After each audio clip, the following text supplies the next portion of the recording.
A division of labor.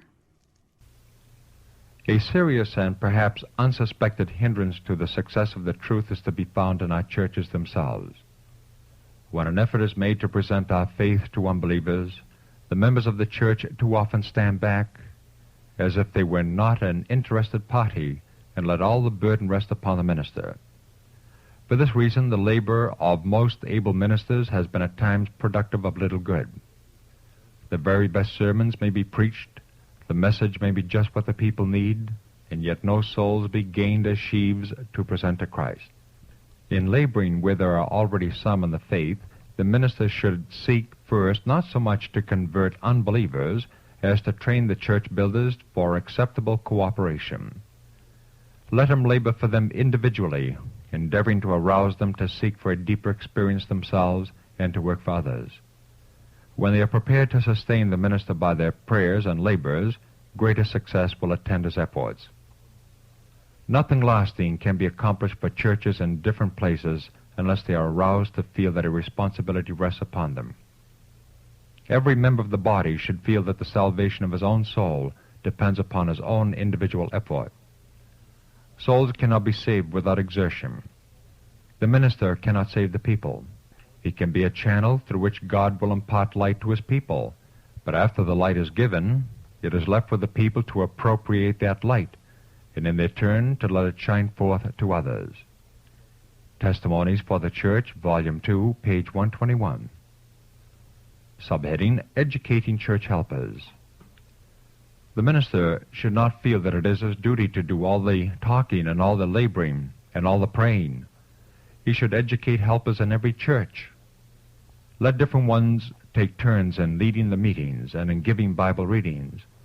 In so doing, they will be calling into use the talents which God has given them, and at the same time be receiving a training as workers. In some respects, the pastor occupies a position similar to that of the foreman of a gang of laboring men or the captain of a ship's crew. They are expected to see that the men over whom they are set do the work assigned to them correctly and promptly, and only in case of emergency are they to execute in detail. The owner of a large mill once found his superintendent in a wheel pit making some simple repairs, while a half a dozen workmen in that line were standing by, idly looking on. The proprietor, after learning the facts, so as to be sure that no injustice was done, called the foreman to his office and handed him his discharge with full pay. In surprise, the foreman asked for an explanation. It was given in these words: "I employed you to keep 6 men at work.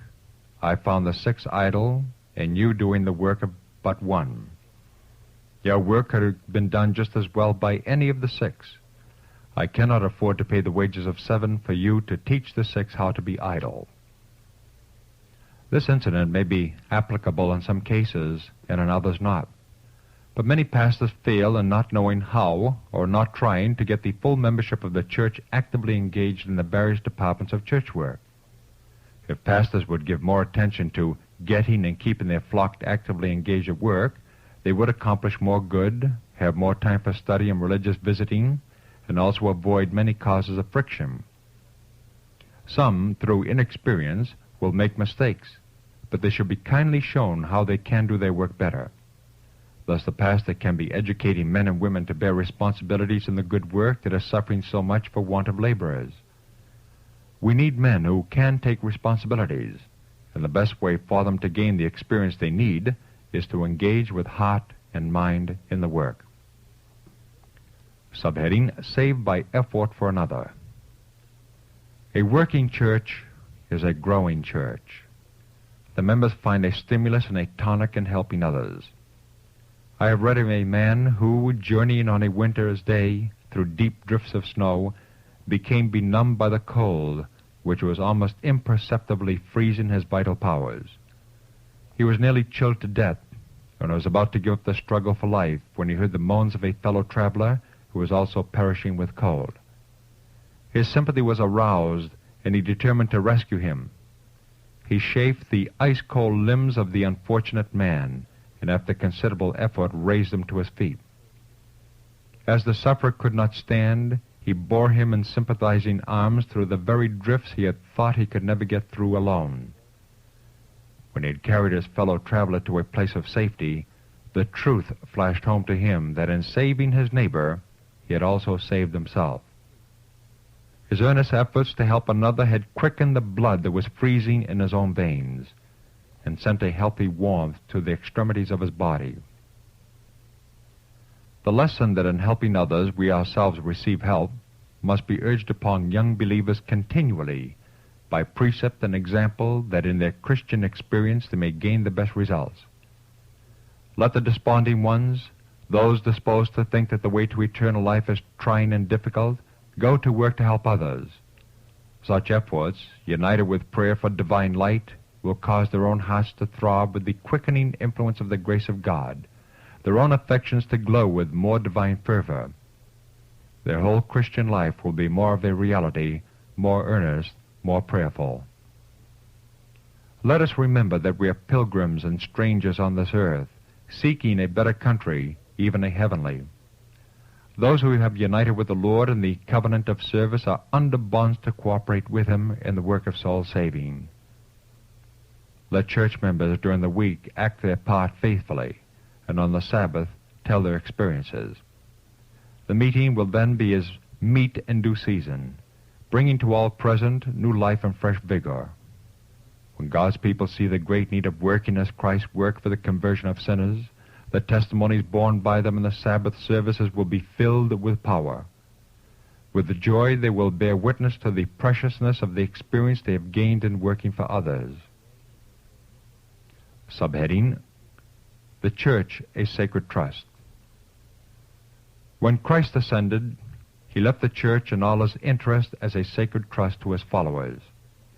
And the work of the church is not to be left to the minister alone, or to a few leading men. Every member should feel that he has entered into a solemn covenant with the Lord to work for the best interest of His cause at all times and under all circumstances. Each should have some part to act, some burden to bear. If all church members felt an individual responsibility, greater advancement would be made in spiritual things.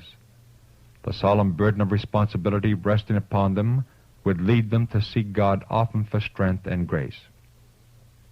The real character of the church is measured not by the high profession she makes, not by the names enrolled on her books, but by what she is actually doing for the Master, by the number of her persevering, faithful workers.